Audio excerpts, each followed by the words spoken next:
চলমান পরিস্থিতিতে বাংলাদেশের সাথে অংশীদারত্ব চুক্তির আলোচনা স্থগিত করেছে ইউরোপীয় ইউনিয়ন। বিষয়টি নিশ্চিত করে পররাষ্ট্র সচিব মাসুদ বিন মোমেন জানিয়েছেন যে এমন আরও কিছু বৈঠক হয়তো নাও হতে পারে। তিনি দাবি করেছেন যে আন্দোলনে হেলিকপ্টার থেকে গুলি করা হয়নি। গেল কয়েকদিনের কোটা আন্দোলন নজরে এসেছে বিশ্ববাসীর। ইউরোপীয় ইউনিয়ন এরই মধ্যে স্থগিত করেছে প্রথম বাংলাদেশ অংশীদারিত্ব ও সহযোগিতা সংলাপ। সেই সাথে ২৭ দেশের পক্ষে জোটের শীর্ষ পররাষ্ট্র ও নিরাপত্তা প্রধান জোসেফ বরেল দেখামাত্র গুলি করাকে বেআইনি বলে বিবৃতি দিয়েছেন। জাতিসংঘ সহ মার্কিন পররাষ্ট্র বিষয়ক সিনেট কমিটি সুষ্ঠু ও নিরপেক্ষ তদন্তের আহ্বানও করেছে।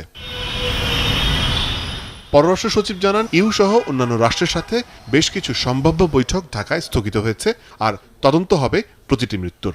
যেই পোস্টপোনমেন্টের কথা বললেন, এটা আসলে এরকম হয়তো আরও দু একটা পোস্টপোনমেন্ট আসতে পারে। ধরেন আগামী ৩-৪ দিনের পরে একটা মিটিং আছে ঢাকাতে, তখন ন্যাচারালি তারা হয়তো বলবে যে না, এই মুহূর্তে ঢাকায় আসা হবে না, বা আমাদের হয়তো একটা মিটিং আছে বলে যে না, আর কদিন পরে হবে। এই ধরনের, এটা কোনো পলিসি ইনডিউসড পোস্টপোনমেন্ট বলে আমরা এখনও মনে করছি না। মৃত্যুর ঘটনাগুলো তদন্ত সাপেক্ষে তারাও হয়তো সামনে আমাদের উপরে বিভিন্ন রকমের তাদের যে টুলসগুলো আছে সেগুলো ব্যবহার করার চেষ্টা করবে, সেটাই স্বাভাবিক। আর অন্যদিকে আমাদের প্রতিটা মৃত্যুই আমরা চাই নাই নিশ্চয়ই, এবং আমাদের যে জুডিশিয়াল যে কমিটি গঠন করা হয়েছে, আমরা সেটা আপনারা জানেন যে প্রথমে 6 জনের মৃত্যুর কথা তারা করেছে, পরবর্তীতে তাদের টার্মস অফ রেফারেন্স বাড়িয়ে এই পুরো পিরিয়ডটায় যতজন মারা গেছে সেটাই তাদেরকে দায়িত্ব দেওয়া হয়েছে। এবং আমরা আশা করছি যে তারা একটা সুচারু তদন্তের মাধ্যমে একটা, যেটা আমরা বলি জাস্টিস অ্যান্ড অ্যাকাউন্টেবিলিটি, এটা তারা নিশ্চিত করবে। সচিব জানান, বিদেশিরা যেন কোটা আন্দোলন নিয়ে কোনো গুজবে কান না দেয়, সেই চেষ্টাই করছেন তিনি। হেলিকপ্টার থেকে গুলি করার ব্যাখ্যাও দেন তিনি।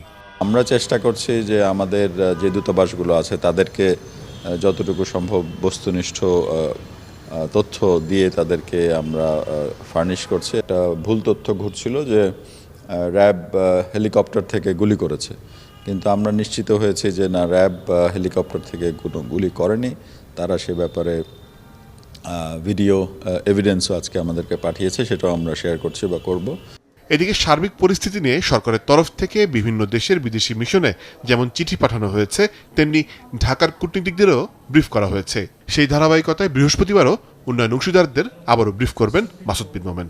আমাদের ডেভেলপমেন্ট পার্টনার্স যারা আছেন, অর্থাৎ যাদের অনেক প্রশ্ন আছে, যেটা তারা হয়তো অনেক বড় মিটিংয়ে হয়তো তারা স্বাচ্ছন্দ্য বোধ করে না, সেগুলো আমরা তাদেরকে ইন্টিমেটলি অ্যাড্রেস করব, এটা আমরা আশা রাখি।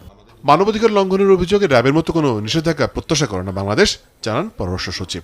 তারা যদি মানে টেরোরিজম ঠেকাইতে বা এই ধরনের ডিস্ট্রাকশন ঠেকাইতে গেলে যদি তাদের কিছু কঠোর ব্যবস্থা গ্রহণ করতে হয়, সেটার কনটেক্সট সম্পূর্ণ ভিন্ন।